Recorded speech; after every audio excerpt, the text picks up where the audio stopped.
But that's kind of that's the future. The future is you're going to have people larpers like that guy, uh, and his whole gang going around and burning buildings down for years, and nothing really happening to him until he makes the mistake of larping too close to the scourge of the white supremacist terror.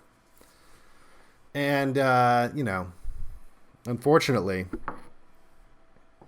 that's going to be the focus of the federal government for the next, foreseeable future. Little by little, they're going to try to purge as many people that might be sympathetic to you in law enforcement at every level of law enforcement. Every single level. It's going to be mandated by law. It's no longer going to be like, well, let's not hire Jimmy. I thought I saw like a Trump bumper sticker on his car.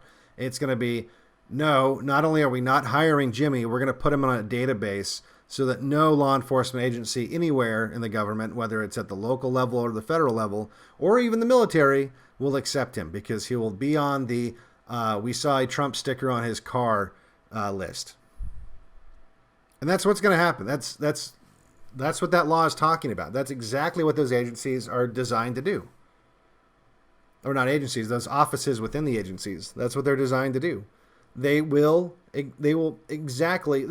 blacklist anyone and everyone that they can find an excuse to blacklist. Someone that they think won't go along with the global homo agenda. And it'll be like you'll have, and it's already kind of like this, but you'll have the exact same people in law enforcement that you have at the universities.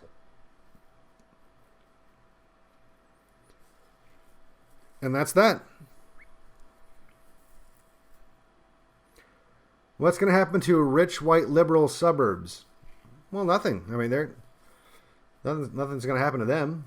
They're going to be well policed. Because usually when you talk about rich white liberal, you're not really talking about white people a lot of times, but yeah, I mean, the rich white liberals, the limousine liberals, they're going to be fine. I don't know if they'll be fine indefinitely. There might come a time when they get, once they get rid of us. The irony is, we are like the dam that's holding it back, right? And then once they get rid of us, yeah, I would say that the white liberals aren't going to stand a chance. But at that point, we'll already be gone, so fuck them. Let's take a look here. F the GOP. Yeah, the GOP is what ushered all this in. The GOP decided at one point, or maybe it was all part of a plan, or who knows. There's no way to know. But for whatever reason that we don't have a crystal ball to determine, the GOP decided that the worst possible thing that could ever happen is that you get called a racist. And so all that would have to happen for anything to get through, including Obama getting elected, was for people to shout racist at you. And they would do nothing. And that worked for like 50 years. Literally like 50 years. And a lot got done in that 50 years. You can get a lot done in 50 years.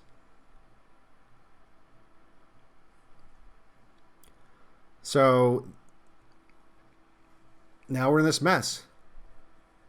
And the boomers were too busy enjoying all the new ethnic food that was coming into the neighborhood and marveling at the diversity. Like, oh, isn't it so cute? You know what? Little Devon, he has a classmate that's from Trinidad. And today in Show and Tell, he brought in his tribal garb and talked about all of his customs. And they shared it with the class. And his mother brought in this Trinidad dish that they all ate. And it's so marvelous to see little Devon experiencing the cultures that the world has to offer. I'm so glad that we had the Immigration Act of 1965. Like, obviously they didn't articulate it like that, but that's how boomers like my parents, my right-wing parents, saw it. Was just like, oh, this is great. This is great. Look at all this, look at all this culture that we have. Oh my God. And meanwhile, the mainstream culture was telling you how whites are boring. Whites don't have a culture? You know, like you get the only Americans that are even cool at all are black people. You know, they're the ones that have all the culture and the style. And so that's why the boomers let it happen. And you know, as you get older, you're not really interacting as much with the world. I mean, you've already got your friend, you know, your friend group already kind of established. You're not going out and socializing just randomly, like in public and stuff like that as much, right? The older you get, the less you interface with the public around you. So, for example, like these boomers that I hear on ham radio, a lot of these guys, they live in the forest. They haven't been out in a city for probably like 20 years. They don't even know how bad it is. They have no fucking clue. And if you watch TV, and that's your window into what reality is, which it is for a lot of people, not just boomers, a lot of people, then that's where you're getting your information as to how multiculturalism is working out. And all that's telling you is how bad the white people are all the time. And a lot of people just internalize that and think, oh, yeah, I guess we are bad. I guess I should just react in shame every time a non-white wants something. I should just let them have it because, you know, clearly I am part of an evil group that is very oppressive and just we owe them after all the evil that we continue to do. Devon, USA was lost long ago. Federal Reserve was a death blow, and imagine the subversion that enabled that in the first place. Yeah. The Federal Reserve certainly did not help things, and I think it was doomed to be, from the beginning. I think the founding fathers knew it was doomed from the start. I really do think that the founding fathers knew it was doomed from the start, and I wish that they had. If you look at their private writings, they don't. I mean, literally, they were white nationalists. Benjamin Franklin didn't even want Italians coming because he thought they were too dark and I forget the word he used, but he thought they were unacceptable and incompatible with our system. So he didn't want. He wanted mostly just it to be, you know, English people coming here. And there was a lot of that feeling among the founding fathers. You can see it in their private writings. Even Lincoln didn't want blacks to coexist with whites. Lincoln said publicly, it's on the record, that his Emancipation Proclamation was in no way intended to have black people live as equals among white people. He thought that the division between Southern whites and Northern whites was already enough of a problem. And then he said, if you know, the last thing we need is to introduce an even more different group. And in fact, he called them inferior in this speech, and said that his plan was to send them to Africa to go colonize Africa. Which, you know, that's where Liberia comes from. Was a bunch of ex-American slaves went and genocided a bunch of Africans and made Liberia. So Lincoln literally wanted to send the slaves back to Africa. So not even Lincoln thought that multiculturalism was a good idea.